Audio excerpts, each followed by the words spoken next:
मंजुळी भागामध्ये नागनाथ नगर ह्या नगर नावाने ओळखलं जाणारा गेल्या 20-25 वर्षापासून ह्या ठिकाणी लोकांची वसाहत आहे। या ठिकाणी महानगरपालिकेने रितसर त्यांना महापालिकेत नाव लावून त्यांना टॅक्स चालू केले, पाणी चालू आहे, रस्ते, दिवाबत्ती सगळे सोयी केली। अचानक विमानतळच्या लोकांना जाग आली की जागा आमची आहे। ह्या जागेच्या उतार्यावर अगोदर नाव राजमाने म्हणून मालकाचं नाव होतं, त्या मालकाने यांना विकत दिलेलं आहे। या लोकांनी विकत घेऊन आपला कसं तर करून 1000-2000 5,000 प्लॉट घेऊन इथं आपलं घर परपंच तयार केलं। या ठिकाणी अचानक विमानतळच्या गेल्या 2 वर्षापासून विमानतळाची मागा लागली जागा आमची आहे म्हणून आता ते कोर्टात वाद चालू आहे। कोर्टात वाद चालू असताना रात्रीच्या वेळी असं येऊन ह्या चुकीच्या पद्धतीने करणं हे अतिशय चुकीचं आहे।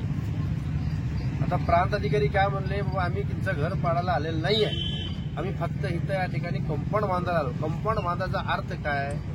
कंपाऊंड बांधले म्हणले तर यांचा कब्जा त्या ठिकाणी आहे असं सिद्ध करण्यासाठी इथं त्यांचं मत आहे। माझं त्यांना विनंती आहे की बाबा तुम्ही असं करू नका।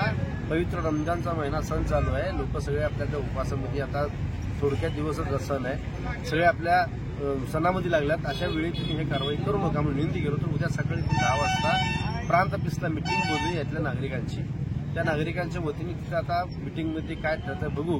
आम्ही तर विनंती करणार आहे की हे जे कार्यक्रम आहे ते रमजानच्या नंतर काय तर बसून करू आपण, कारण शेवटी हे कोर्टाची बाब आहे। कोर्टाचा जर आदेश असेल तर तुम्ही करा, नाही असं नाही। आता ते प्रांत अधिकारी म्हणजे कोर्टाचा आदेश नाही, फक्त आम्ही काय घर पडालो का?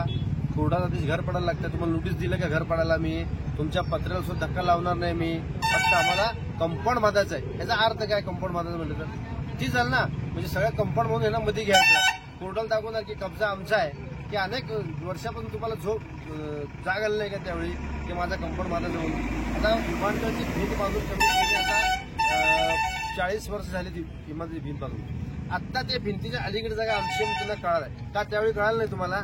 तुमच्याकडे भूगोल नाही, तुमच्याकडे नकाशा नाही, हे सगळं काय माहिती आहे का? फक्त बनवाबनीचं काम आहे। कोणीतरी काय तर करताय, राजकीय खेळी करताय, त्या गरीबावर अन्याय करताय असं माझं मत आहे। यासाठी ठाम आरोप आहे। कलेक्टर साहेबांना विनंती करतो की ह्या गरीबावर तुम्ही अन्याय करू नका। विमानतळ येईल जाईल, विमानं येईल, पण एका गरीबाचं कुटुंब तुम्ही उद्ध्वस्त करू नका, माझी अशी विनंती आहे।